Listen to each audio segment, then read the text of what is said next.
let's cut to the chase. I know I said I want to make another Riptide theory video, but I got something. Maybe something that's already known, maybe not. But now with Riptide confirmed to be on the horizon, I actually have to finish making this video. So sit back, relax, and let's talk about the unnamed prince. And that guy.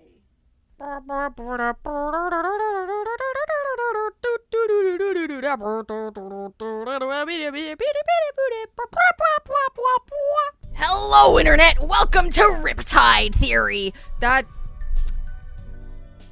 I'm sorry. I just had to get that out of my system. Also, general spoiler warning for all of Riptide, including the Black Rose Pirates and the Stone Age What If. Also, if someone has come up with something like this or similar enough, I just haven't seen it. So please tell me so we can, compare notes or something. I don't know. But for the time being, these are all my original thoughts, unless stated otherwise. Also, all my other theories are dead. They do not exist anymore. I brought them to the creek, told them to think about the rabbits, and they are gone. Okay, it's too hot for this. At this point, I think it's safe to say that we all miss Riptide. Those silly pirates having misadventures in the world of mana. So before Riptide comes back officially, I want to talk about the story of the unnamed prince and how it connects to, well, everything. Let's begin with what is the unnamed prince. What we learn about the unnamed prince is unfortunately lackluster, as in Goobleck learned it and didn't say anything to the others. So all we got is a broad description, and it mentioned when legend lore was used on the map in the episode of the same name. Here is what we do have. The Nameless Prince is an entity born in the abyss, born to spread corruption to a world of peace, ending with a cataclysmic event. The self-proclaimed prince then goes on to infect other worlds like a parasite. Every day I wonder what we could have gotten, what we could have learned from that book, but no! Charlie Slimesicle wants me dead in a ditch! Anyways, I'm just going to go all in and share my thoughts in rapid procession. I think Niklaus is the unnamed prince. Like I said before, he is not of the world of mana. His surname is currently Hendrix, like Jimi Hendrix. All along the Watchtower, whatever. And yes, I said currently, because we could hear from the Just Rolled What If episode, yes, I'm bringing it up, despite canonicity, he goes by Van Halen. Like Van Halen. You know, jump. Hey, dumbass. Oh, what was that? This is not the time to talk about 60s music. You can't? No. Save that for the BBEG. Okay. Niklaus spreads corruption with his deals. Small ones like in Lothenlot, Malice and Alvaros of the Desire Island. Also, big ones, like his deal with Captain Rose. And also, get this, influence over Raft. Think about it. They only upped the ante in the last couple of years. All I'm saying, it is completely in the realm of possibility that Faye Farron is a warlock and Niklaus is her patron. So now, I think Niklaus is trying to set up the finale of the unnamed prince. The pièce de résistance in whatever he has planned. The final nail in the coffin that would send the whole world of mana into a cataclysmic event. And he has the perfect candidate to fulfill this. From the first meeting, he was waiting for them to arrive. He knew that one of them would go through. At the time, it didn't matter which one. But when Gillian went through and announced himself as the chosen one, his fate was sealed. Furthermore, I think this would be Gillian's favor. Originally, I thought it was going to be used to kill Arlen, if we see him, making Chip's deal very contradictory. But now I don't think that's the case. I think Gillian is going to be used as a catalyst to create or destroy, or to bring something new into this world. This also explains why one part of Chip's deal is not to interfere with Gil when the favor is enacted. Now here's the big question. Why? Why would Niklaus have to use a surrogate to do anything. He's powerful enough. We could clearly see why these silly pirates. Niklaus can't physically manifest in the world of mana. We only ever see him in his illusory hut, in a dream, he pauses time. He is not there. He pauses time. Or he's in a sack in episode 110. Chip is left alone in the decrepit hidden treasure room in the castle where they were just fighting, while Jay and Gil figure out how to help Chip with his new condition.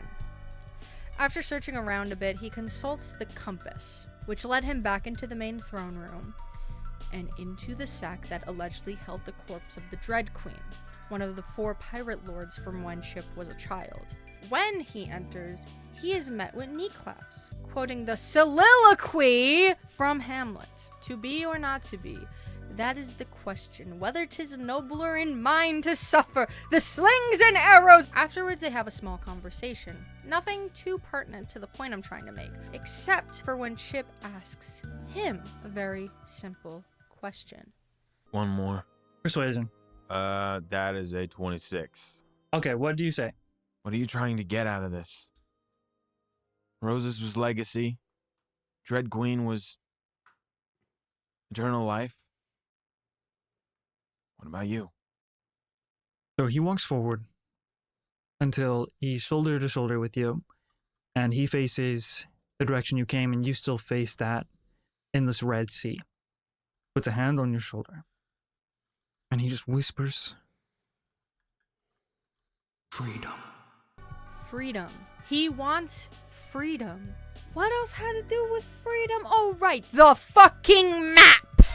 In the episode Legend Lore, you know the episode where they use Legend Lore? They use Legend Lore on the completed map from the tattooed backs of Dre, Finn, and Chip. This is what it had to say. A map that is guide and a key, passed around the hands of destiny. It leads to chaos infinity beneath the seas. The guarding giant, the nameless prince, the unborn king, all await to be inevitably free. If the unnamed prince is freed, then they can finally go infect other worlds. Ergo, if Niklaus is freed, he can finish what was started and go to the next world. Now, just for shits and gigs, let's dissect the full unedited prophecy a tree told Gillian.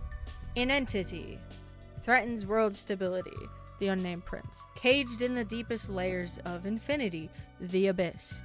The seal remains locked by a key of divinity, its release in time, in inevitability. That's the door in the hole in the sea. A sea god's last egg, the chosen is born under an eclipse in the midst of the storm. That's Gillian, presumably. Foreboding calamity, the chosen is warned. The shape of all life shall take a new form, its choice to be made with no time to mourn. Play in the space with me for just a bit. The shape of all life shall take new form. This can mean many different things, from literal to metaphorical, but I think it has something to do with the egg beyond the door in the hole in the sea, or the unborn kings. Here are my ideas. Note, I do not think any of these are correct. I just think they're funny, and what happens when you write too late at night so you never bother to proofread. Number 1, Niklaus is in the egg. The egg in the hole in the sea that is locked behind the door. Stay with me. Actually holds Niklaus. When it hatches, he will bring forth the cataclysm destroying the world, blah blah blah, you know the rest. A very basic idea that has no base whatsoever. 2, Chip and Gil are the unborn kings. Imagine this!